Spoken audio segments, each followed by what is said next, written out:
The observation is about a very popular human emotion.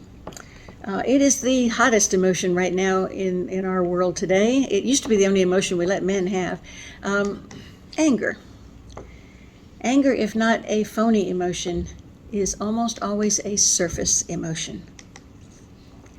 When you see anger, when you hear anger, it is covering up other stuff that is much harder to deal with.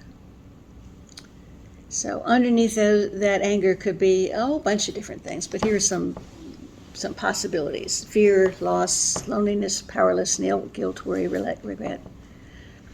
And I sure wish I could say that I learned this because I've had 1,000 years of school, but I learned this the hard way. When I got out of grad school, my first job was working in a maximum security prison for teenagers, good dose of the real world. I was the family evaluator for the state of Arizona, the one person to determine will this child ever live with their family ever again. I was 27. I'd been out of school for 15 minutes. I would never take that job today. Don't hire young people to do the tough stuff. And every family that I met, inside the two 20-foot fences with a suicide wire on the top, every family I met was really angry. And I thought, I've never even met you before. I'm just trying to understand your behavior. It took me a little bit of growing up to realize the parents I met with, they weren't angry. They were scared to death. Their child was locked up in a maximum security prison. They were feeling tremendously guilty. They were really worried about the future. And the biggest thing is they just had a hole in their heart because their child wasn't with them.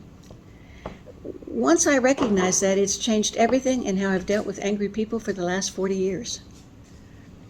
Now, I am not suggesting that you say to somebody, again, learned this the hard way, you seem really angry right now, but I suspect underneath that you're scared. Not a good idea.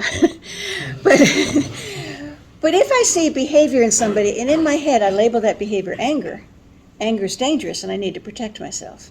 If I say the exact same behavior and I label that as loss or loneliness or fear, that prompts a different response in me, and I will interact differently with that person.